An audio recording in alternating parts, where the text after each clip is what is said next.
Good morning. This lesson is for my Honors Integrated 1 class and my Integrated 1 class. But before I get started, I want to say I hope that everyone is doing all right out there. I don't know what I'm going to title this lesson. I know I'm going to title it 19.5 Part 3 probably. I don't know. But what I do know for sure are our 4 goals for the day. Our first goal is going to be to discuss the main idea for section 19.5. Our second goal is going to be to review finding the slope from a graph. Our third goal is going to be to define parallel slope for lines in the coordinate plane. And our fourth goal is going to be to discover a property about perpendicular lines in the coordinate plane. We're going to need to use the result that we got from the lesson about showing the 3 angles of any triangle add up to 180 degrees. And by the way, no crickets were harmed in the filming of that lesson. I'm sure we'll hear that cricket here shortly. So anyways, let's go ahead and jump into our first goal, which is discuss the main idea for section 19.5. In this section, we want to determine if lines are parallel, perpendicular, or neither. In order to accomplish this, the lines need to be in slope-intercept form, which is y equals mx plus b. Or it could be an f of x equals mx plus b. To rewrite an equation in this form, you will need to solve the equation for y. Okay? Another problem that you will be asked is to create equations of lines that are parallel or perpendicular to an existing equation or line on a graph.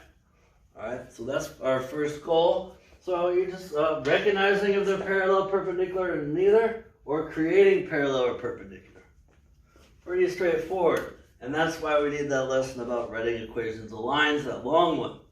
This lesson will probably be much shorter.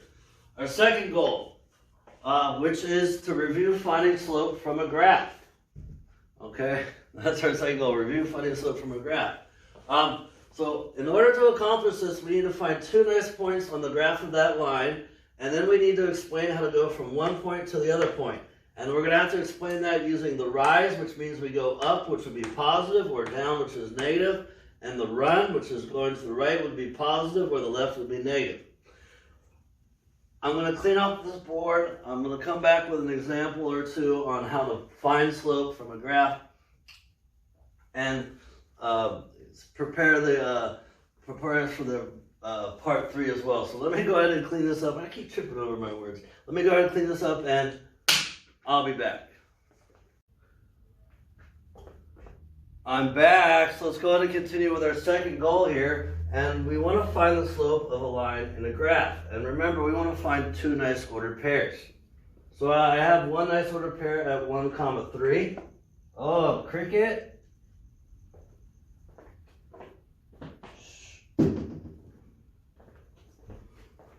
And at 4, 1. So I want to make sure I'm able to go from one point to the other point by describing my rise and my run. Rising up is positive, rising down is negative. Rising to the right is positive, or running to the right is positive, running to the left is negative.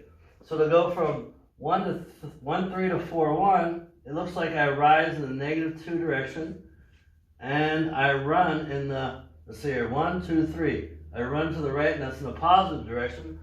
So the slope of this line is going to be equal to -2 over 3. You could have also risen up 2 and left 3. You would have had you would have had 2 over -3. Remember, it's the same thing. We can move the negative to the numerator or the denominator as seen in the previous lessons leading up to this one. Alright, so I'm going to go ahead and check off our second goal for the second time because this is the second time I've done this. I messed up just a minute ago and I'm re-recording. And that was the only evidence of me messing up. Anyways, except for me admitting I messed up, so now there's twice as much evidence. Anyways, let's move on to our third goal. Let's review what it means to be parallel lines. They are coplanar lines that do not intersect. Parallel lines in the coordinate plane have equal slope. This is what we're talking about when we define parallel lines in the coordinate plane. Parallel lines in the coordinate plane have equal slope. I like to come up with ways to remember things, and this is what I do for this. Parallel and equal, right? That's not a very good equal, but, you know, it's like a rotation of the parallel, so that I remember that. Parallel lines are equal slope. Okay, you will be asked to determine if lines are parallel on a graph. You will need to find the slope of the lines if they have equal slopes, which are m's, then the lines are parallel. If there are not equal slopes, then the lines are not parallel. So you will have to do this on problems with you have multiple lines and determine if they're parallel or not. You will also be asked to write equations of lines parallel to a given line and passing through a given point. Find the slope of the line in the graph or in the equation written in slope-intercept form and use ... So I'm going to come back and continue this third part and tell you what we use to write the equation of a line that would be parallel to a given line going through a given point. I'm not going to do examples on this because the previous video was about writing equations of the line. So let me clear all this up, continue with the third goal, and I'll be back. I'm back, so let's go ahead and continue our third goal, where we ended with to use ... the formula to write the equation line parallel to the given line through the given point. So we want to use a formula from the previous lesson to write the equation of the line. Now, it's very important to remember that the change in y over the change in x is slope. So this needs to be the same slope as the line that you're trying to create the equation as parallel to, right? These need to be the same slope. Must be the same slope.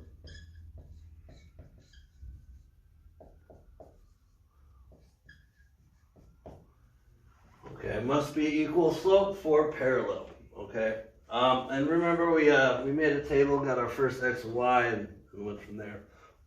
But since you know, it depends on how the question is asked, would be how you answer the question. But again, hopefully, this is making some sense to you. All right, let's move on to our fourth goal here, and it's going to be about discovering a property about perpendicular lines in the coordinate plane. So before we talk about what it means to be perpendicular, which is intersecting to make 90 degrees, I do want to remind you guys of what we figured out about the three angles of a triangle. So remember, three angles of a triangle add to 180 degrees. So if we have a right, my grammar is so bad. If we have a right triangle, like this, where I have a leg length A and a leg length B, an angle 1 and an angle 2, we know that the measure of angle 1 plus the measure of angle 2 plus 90 degrees have to add up to 180 degrees. Oh, email. They have to add up to 180 degrees. That's what the three angles of any triangle do. That's what the point of that little proof from the previous lesson. Well, we can rewrite this. All right, and so we'll subtract 90 to both sides. 90 degrees to both sides. And now we know that the measure of angle 1 plus the measure of angle 2 must add to 90 degrees. This is going to be important for how we discover a property about perpendicular lines in the coordinate plane. All right, we need this. Okay, so it's very important to understand that the two non-right angles in a right triangle add to 90 degrees or are complementary.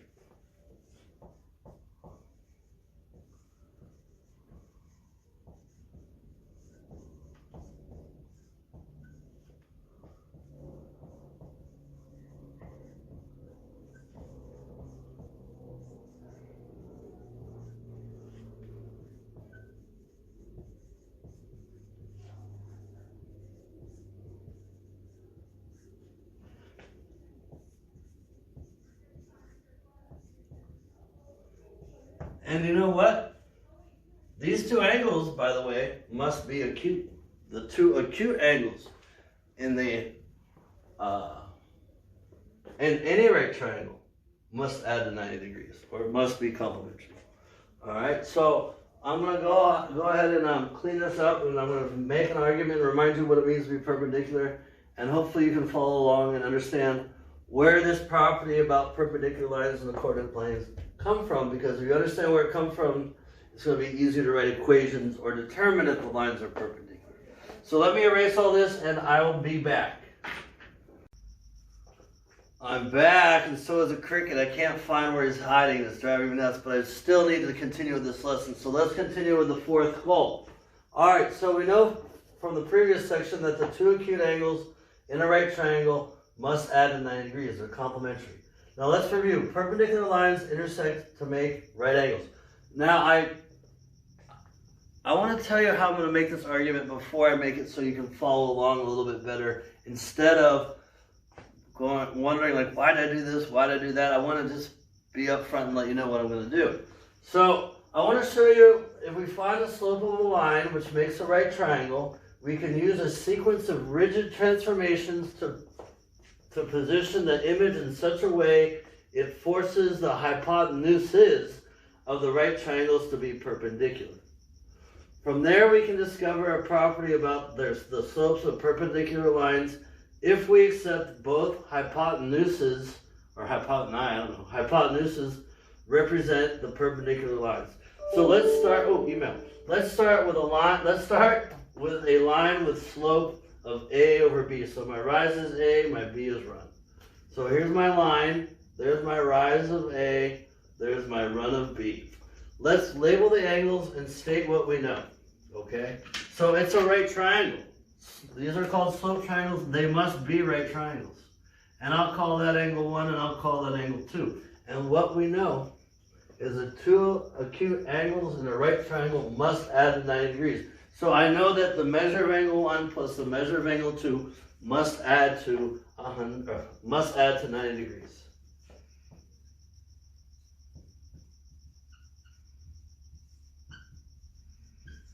Okay. So what I'm going to do is I'm going to come back and I'm going to show you the result of this transformation. I'm not going to get into the specifics of the transformation. I might offer that as an extra credit question if you can explain to me the exact magnitude of the translation that was needed. The rotation is a 90 degree in the clockwise, but the translation you can actually calculate the magnitude. So let me go ahead and erase this, hopefully find my cricket friend, and I'll be back. I'm back, and the cricket's still here. I cannot find that guy. But I'm back to continue with the fourth goal. Hopefully this is the last time I'm back. We'll see how this goes. So here we have the original triangle, which I translated, and then I rotated about that point 90 degrees. So these sides are straight. Okay. And I want to argue that the hypotenuses must be perpendicular, which means they must make a right angle, must measure 90 degrees. So let's focus where the two lines intersect. So I redrew just where everything's meeting. But we don't even need all of this. In fact, we can erase this, and we only need to talk about this part, where this right here, oh, that's not a very good marker. Let me try again with maybe a marker that works. Let's see how to do this one. Where this guy right here and this guy right here, these are the hypotenuses. Okay, and I want to show you that this must be a right angle. It must measure 90 degrees. Okay, and I'm talking about right here in the picture. Okay. All right, so what must be true about the three angles? Well, this is a straight angle. And I know that a straight angle measures 180 degrees. And so angle 2, angle 1, and the angle that we don't know about, those must add up to 180 degrees. So by the angle addition postulate and the straight angle,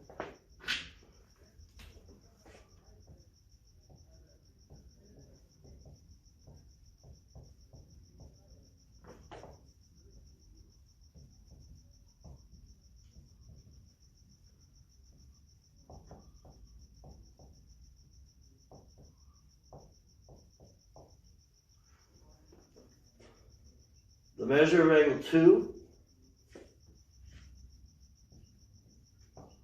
plus the measure of, we don't know, plus the measure of angle 1 must add up to 180 degrees. But we already know something about measure of angle 1 and measure of angle 2.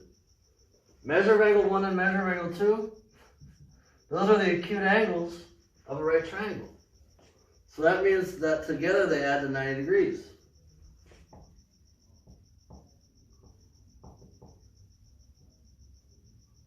Angle 1 and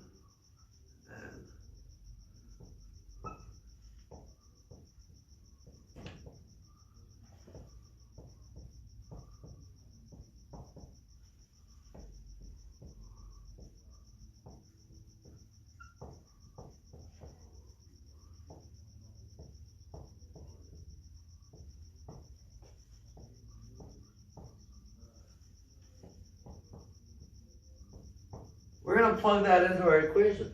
I'm going to replace the measure of angle 2 and the measure of angle 1 with 90 degrees. I'm going to plug this in the equation.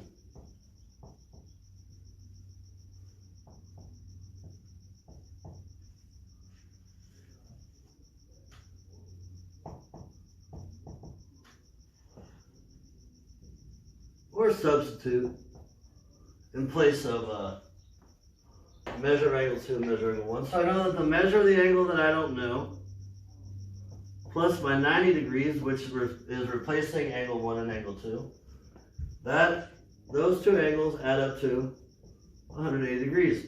I can subtract away the 90 degrees to both sides. Okay. So now that means that the measure of the angle that I don't know must equal 90 degrees. And what that means is our hypotenuses, which represents the lines intersecting, must be perpendicular. So the hypotenuses must be perpendicular.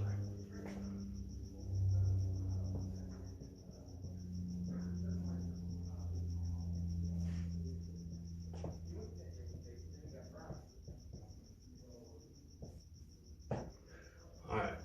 So I argued that I can make a right angle if I know a slope. But I want to focus on a property about the perpendicular lines.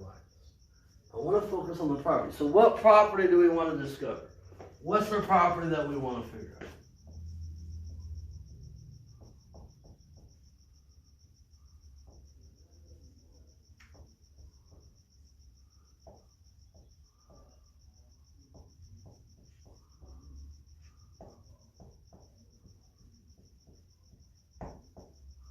Okay, let's look at the slopes.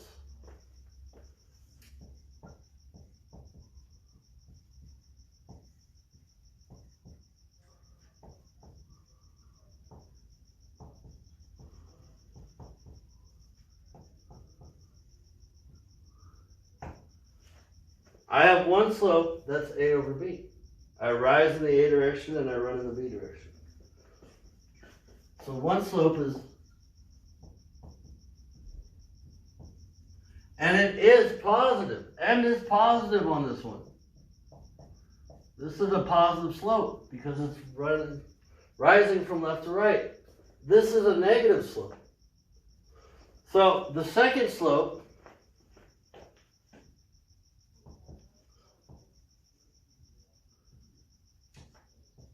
let me write this below.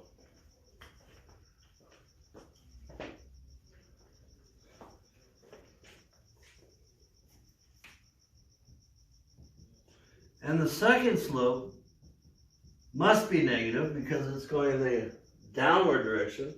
And the rise is now the run, and the run is now the rise.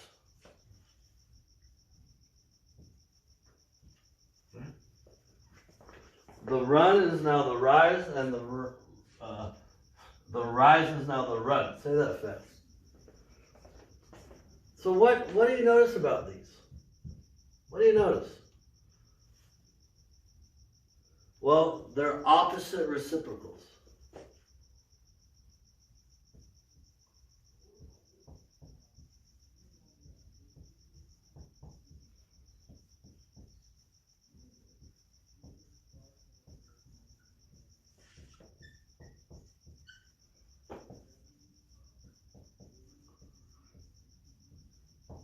And I'll explain what this means in the last section. So I thought I was going to be able to finish this in this section, but if I did, it would be a little bit rushed. So let me clean this off. Hopefully I can tell my cricket buddy to stop cricketing so much. And I'll clean this up, set up the last part of this lesson, and I'll be back. Cricket. We're back. Me and the cricket are still here. So let's go ahead and wrap this goal up. This is the last time we'll be back, I promise. All right, so let's continue with our fourth and final goal. So let me explain what it means, the opposite reciprocal. Opposite means change the sign. Reciprocal means flip the number. So to find the perpendicular slope, flip the number and change the sign. That's the opposite part. That's a reciprocal. I'd say reciprocal to help me remember. So an example, 2 and negative 1/2 are perpendicular. And they are perpendicular because you can think of 2 as 2 over 1. If I take 2, flip it and change the sign from positive to negative, I have opposite reciprocals. Another example would be negative 5 over 3. If I flip it to 3 over 5 and if I flip it and change the sign from negative to positive, I now have perpendicular slopes. All right, you will be asked to determine if lines are perpendicular. So if the slopes, which are the m's, if the slopes are opposite reciprocals, like these, the lines are perpendicular. If they are not opposite reciprocals, then they're not perpendicular. You will also be asked to write the equations of lines perpendicular to a given line. It could be on a graph or it could be from an equation. Find the slope of the given line, flip it and change the sign. You're also going to need to use the point they tell you to go through. So flip it, change the sign, and use our formula to write the equation of the line. There's just so much noise going on. Like, focus. All right. So I'm going to go ahead and end this here.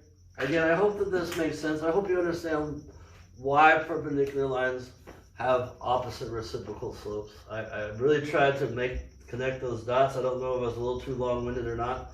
But again, hopefully it does make sense. This is a lot of notes, a lot of lessons for just one section. So hopefully it clarifies some things for you. I hope everyone's doing all right out there. Have a great day, everybody. Bye-bye.